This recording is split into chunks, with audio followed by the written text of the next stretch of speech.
Hi, I'm Vanita, and this is my podcast, Laid Off to Lift Off. The goal is to provide real layoff stories from all walks of life in 15 minutes or less. Hear about the day it happened, where they are now, and inspiring advice to help you through your own journey. Whether you've been there, are in it now, or think it's coming, I want you to know that you're not alone. Hi, everyone. I am here with Jakaria, who graciously agreed to be on my podcast. I connected with her on LinkedIn. I think I saw someone in my network like her post, and I was like, why not? Welcome, Jakaria. Thank you so much for having me. I am so grateful and blessed to be here on the podcast today. Perfect. She is in Chicago, which it is a little chilly. I am in New York. It's also a little chilly here. So, for those of you who are listening, if it is chilly where you are, grab a sweater, grab a blanket, listen as you go about your day. So, tell us about the day you were laid off. Of course, of course. So I actually was laid off earlier in this year in January. Well, actually February to be exact. So Mhm. it was one of those things I feel like you know it's coming, but you don't want to believe it's coming. I had just booked a trip to Arizona to go celebrate the New Mm. Year's because I was like, I want to bring in this next year in a new space, and I really wanted to go explore Arizona. And before I left, my job was already doing some layoffs. So it's just like I already had an unsettling feeling. I felt like they Yeah, were gonna do more. I felt that in my guts. I went on my trip to Arizona for New Year's. The trip was a way of clearing my head because I already had that gut feeling things were gonna right. probably shift for me. I had such a great time for one. Yes, it was so great. I love Arizona. But when I came back a few weeks later, I unfortunately got the news that I was going to Mm. be laid off, as well as someone else on my team. I did what anyone else would do in that moment. Of course, right after I did cry, I sat in my feelings. I had my ups and downs of emotions of angry from Right. sad. I vented to my loved ones. I spent some time alone, actually a lot of time alone to process everything because I feel like that's also important. After that, I promised myself I wouldn't get stuck there in the dread and the sadness. I took a little break before jumping back into searching for a job because I felt like it was well deserved. Yeah, for sure. So I took a little break, but I regrouped and slowly started to, dive back into the job market and looking for a job. That started with me posting on LinkedIn and reconnecting with my creativity and the things Mhm. that I love to do. That's turned into building an amazing community on LinkedIn that's led me to talking to you today. Oh, that's great. Tell what kind of job were you doing at the time you were Mhm. laid off? I was the social media manager for the nonprofit. I've been in the nonprofit world for a long time. Great. When you got the news that you were being laid off, was it your Mhm. manager giving you the news in person, on the phone? What was that like? So my role was completely remote. I got a meeting and it was with, of course, HR and my manager. Mhm. And honestly, I feel like the way the company that I worked for handled it, they did it so respectfully that I couldn't even really be Ah, upset. It's not something I didn't see coming. They said there's probably going to be layoffs within our team on the communications end. We haven't made any final decisions, but once we do, we'll set up that meeting with you. And so, yeah, as soon as I got the meeting, I knew because it was like, okay, yeah, yeah. for sure. Was um, that your first layoff experience? it was my first layoff experience, but they did a farewell for me. We did a little Kahoot for me. So it was nice. I got some beautiful farewell messages. I felt like I learned so much in that role Yeah, that I don't have anything bad to say. It's unfortunately with the climate that we are living in today, yeah. it's really hard for a lot of these nonprofits to get the donations that they need for certain causes. Yeah, and that's just I don't want to get political, but that's just that. Gotcha. How long were you at that company? I was at that company for 2 years. That's great to hear that it ended on a positive note, It even did. though it was a negative situation. Yeah. Sad. Um, you don't usually hear that kind of Mhm. story or even have those kinds of like perspective Mhm. getting that Mhm. news. So what are you doing now? I know you post a lot on LinkedIn, hence how we Yes. got connected. So talk a little bit about that journey. Have you just started doing that? Have you been Mhm. always doing that? Mhm. What gravitates you to posting a lot on Yeah. LinkedIn? Due to my layoff not being so, I guess, ending in such like a negative note, I still had a little bit of fire left in me after after the fact. So, okay, we had our time to cry, we had our time to be angry. Now let's get up and get to it. I have never been one to really utilize LinkedIn. I've always been an Instagram girly. Even though Okay. I'm a social media manager and I'm supposed to be tapped into all things social, it's that rarely companies use LinkedIn. And so it was at the bottom of the barrel. But I was using LinkedIn a lot in my last role and I was on there posting as a social media manager would. And I was just like, oh my goodness, it's a lot of funny people on here. And it was like, I was like, is LinkedIn popping? Like, is LinkedIn where it's at now? Like, let me find out. LinkedIn is the spot. And it just gave a different energy, a different vibe Yeah. versus the other social media platforms. Because I'm not going to lie, being a social media manager can be exhausting, like being tapped into social media 24/7.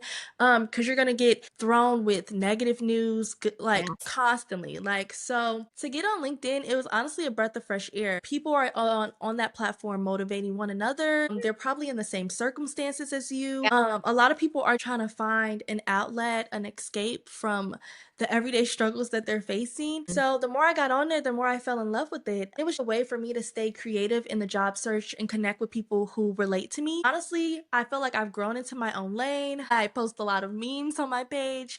I've been pouring a lot into my LinkedIn content. I've just started doing videos and sharing my journey and being who I am, uplifting others, and just building community in an authentic way. I'm so thankful for the community I've built. They uplift me every day. They're like, girl, I'll get a DM like, girl, how did the interview go? And I'm like, Oh, that's great. it's going well. I've had some amazing coffee chats, so I've made some great connections. Now I'm like, wow, like this could be something It could turn I into would. something. You never know. Yes, it could really turn into something great. So on top of that, I've also do freelance. And that's been my main focus while I search for a full-time role because I'm still Mhm. searching for full-time roles in social media management, creative strategy, or brand marketing. But in the meantime, I'm going to continue to grow my freelance brand and connect with people. So I do things like social media revamps, portfolio updates, LinkedIn glow ups, social media audits, all the good stuff that a social media manager would do. I offer for freelance. Nice. Yeah, I talk to a lot of people who go on LinkedIn for mhm, job searching, right? That's the first exactly. thing we think about when Mhm, you are searching for a job, you got laid off, you're posting about a promotion even, like all of that happens yeah. on LinkedIn. But a lot of people don't understand or think it's cringe to Mhm. post on LinkedIn or Ooh. say, I don't know what to post. What do I even say? What do you say to that? What would you be your recommendation to just get Oh my started? goodness. Oh my goodness. Do not think it's cringe. It's going to be cringe at first because when I Yes. first started posting, I'm like, who's really going to read all of this? Because I was just yapping. I was really venting about the struggles of the job search. And then, of course, I got into more the humorous side of things, like, because who's Mhm. paying $30 for a LinkedIn premium membership? Nobody. Like, we're laid Yeah. off. We don't have that. Don't get me And that, started on that on that yes, membership. It is crazy.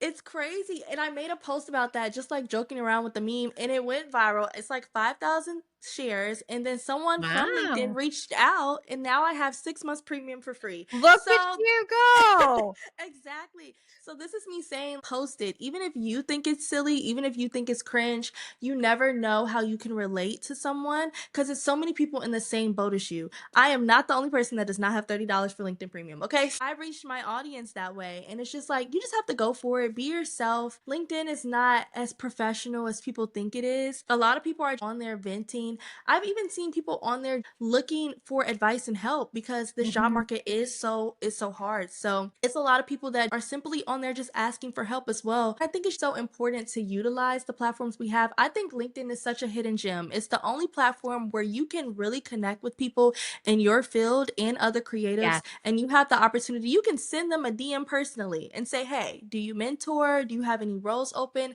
I feel like it's the only platform that you can truly connect with other creatives and probably get a reply. Because if you Yeah. if you message an influencer on TikTok and Instagram, they're probably not gonna see it. But if you message someone on LinkedIn, most of the times, 9 times out of the 10, you get a reply. So I Yeah, think, I totally agree with you. And yeah, I post a lot on LinkedIn too. I've been dabbling with some video as well because yes. I don't yes, I do this and we record on video here, but Posting something on video on LinkedIn to me still feels a little cringy. Oh my goodness, I felt that way too.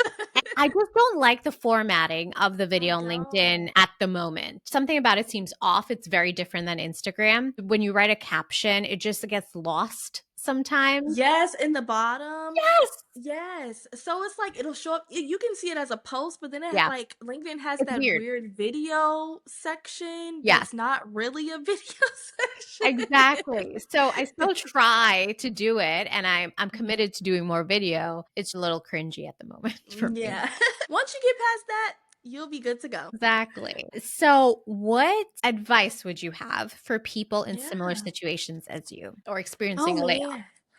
I think this layoff has really made me dive into leaning on my faith. So my biggest advice would be to keep faith because Mhm. that's been my anchor through all of this. I'm not gonna lie. Faith in myself, faith that my time will come, faith that what's meant for me will not miss me. Also faith in the community that I've built because on the days that I'm low and I probably don't feel like doing another application, or on the Mhm. days I feel like, how am I gonna make ends meet? My community pours right back into me. So faith without work is also dead though. Even on the days I don't feel like doing anything, I do try my best to maybe let's apply to one job today. Yeah, Even though I might feel like in my head I'm like, "Ugh, that's not enough, but it can be enough. it If that's is. all you have, it's enough. And I focus on pouring into myself or others, whether that's giving someone a shout out on LinkedIn. I do that a lot to help them feel seen. Or if that means me laying in my bed, binge watching my favorite show and taking a break, that's also me. You have to do those things guilt free because at the end of the day, the journey has taught me that rejection isn't the end, it's just like a redirection. So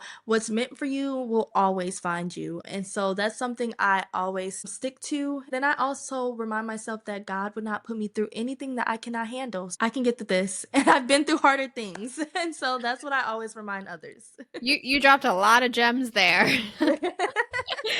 I Good. I remember too when I was job hunting a year ago. I 100% every day wasn't the same every day. So to me, Exactly. just like you were doing, I was like, well, I'm going to apply to one job that Mhm. really interests me. I'm not going to apply Apply to a to million everything. and Yes. hope for the best. I know people, I've seen posts where people has said they're applied to hundreds, thousands of jobs. Thou How is that realistically possible to do? You're gonna burn yourself out. Exactly. If that's what gets them through the day, Mhm. that's totally fine too. But for me, I set small goals. So if that Exactly. meant I want to apply to one job today, that's what I'm going to do. If I'm going to, like you, binge watch mindless TV all day, that's what I'm going to do. Exactly. And that builds me up to Mhm. not be stressed all the time. Because Exact if you sit there and keep going and going, that anxiety Ooh, gets the best of yes. you. Yes, you get overwhelmed, you get overstimulated, you start to go down paths you probably shouldn't go down. Now Yes. you're like, "Let me go get another bottle of wine." And it's like, "No, just breathe. Go touch the grass. Go spend time with family. Go laugh. Go hug your kids. Go cuddle your dog." The job applications will still be there when you get back. I I promise. totally agree with you. Well, Jakaria, that is all we got for this session. That was You. great. Thank you so much for doing this, being on this podcast and sharing your story, sharing your advice about LinkedIn, sharing just inspirational words. If just one person takes anything away from this, Mhm. I think this is such a success. It was so great chatting with you Mhm. and so great meeting you. And I will continue to see what you put out there on LinkedIn. Thank you so much for having me. This has been so great. Thank you so much to Jakaria for being on the podcast. I'll definitely check her out on LinkedIn. She posts a lot of funny stuff, and her personality will surely shine through. I will share her LinkedIn profile so all of you can connect with her. So, whether you're listening on a walk, in the car, or just trying to get through your day, I hope these stories give you a little spark of inspiration and hope. Thank you for listening. I appreciate you.